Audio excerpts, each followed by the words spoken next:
કેન્દ્રીય નાણામંત્રીએ કહ્યું, સૌના સાથ સૌના વિકાસના ઉદ્દેશ સાથે રજૂ થયું બજેટ 2025-26.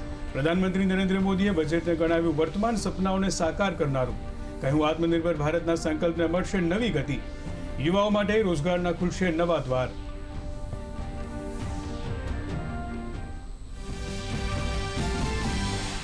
કેન્દ્રીય ગૃહમંત્રીએ બજેટની કરી પ્રશંસા. કહ્યું, બજેટમાં તમામ વર્ગના નાગરિકોને સશક્ત કરવા માટે સ્પષ્ટ બ્લુપ્રિન્ટ સાથે જમીની સ્તરનું વિઝન પણ. કેન્દ્રીય શિક્ષણ મંત્રી, કેન્દ્રીય માહિતી અને સંચાર મંત્રી, કેન્દ્રીય રમતગમત મંત્રીએ સર્વસમાવેશી બજેટ માટે સરકારનો માન્યો આભાર.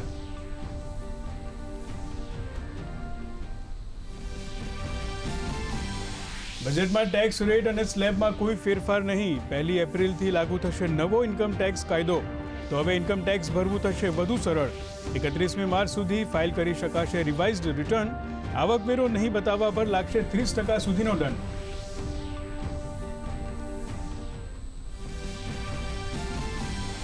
બજેટમાં ટુરિઝમ અને ફાર્મા સેક્ટરને મજબૂત કરવા પર વિશેષ ભાર. 3 નવા આયુર્વેદિક એઇમ્સનું કરાશે નિર્માણ. જામનગર WHO કેન્દ્રને કરાશે અપગ્રેડ.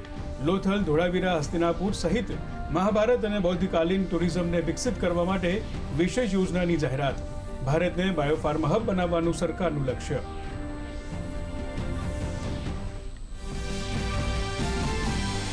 MSME ક્ષેત્ર માટે ₹10,000 કરોડની જાહેરાત. નાના ઉદ્યોગોને ચેમ્પિયન બનાવવાનો સંકલ્પ.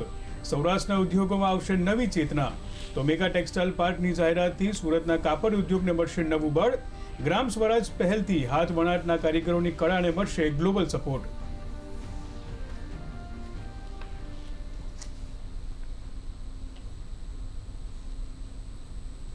બજેટમાં મહિલા યુવાઓને સશક્ત કરવા પર ભાર. યુવતીઓના શિક્ષણ માટે 800 જિલ્લાઓમાં ગર્લ્સ હોસ્ટેલ બનાવવામાં બજેટમાં પ્રાવધાન.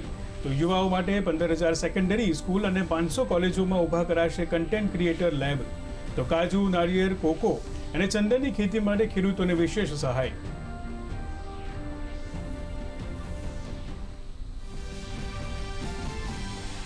દેશના પાયાગત માળખાને વધુ મજબૂત કરવા ઇન્ફ્રાસ્ટ્રક્ચર પર ફોકસ. 7 હાઈસ્પીડ રેલ કોરિડોરની જાહેરાત.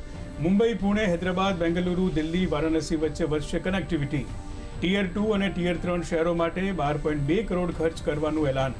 20 નવા જળમાર્ગ બનાવવા પણ બજેટમાં જોગવાઈ.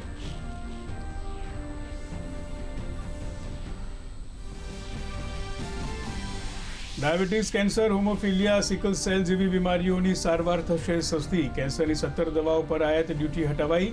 તો બેટરી ઉત્પાદન પરના બૂસ્ટર ડોઝથી solar energy, microwave oven, mobile phone, electric vehicle થશે સસ્તા. આલ્કોહોલ, સ્ક્રેપ અને ખનિજ થશે મોંઘા.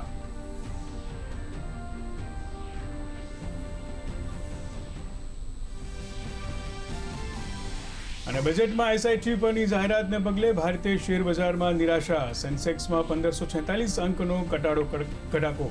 નિફ્ટીમાં 495 અંકનો ઘટાડો. કેપિટલ માર્કેટ એન્ડ ડિફેન્સ શેરોમાં ભારે વેચવાલી. મેટલ, PSE શેરોમાં દબાણ.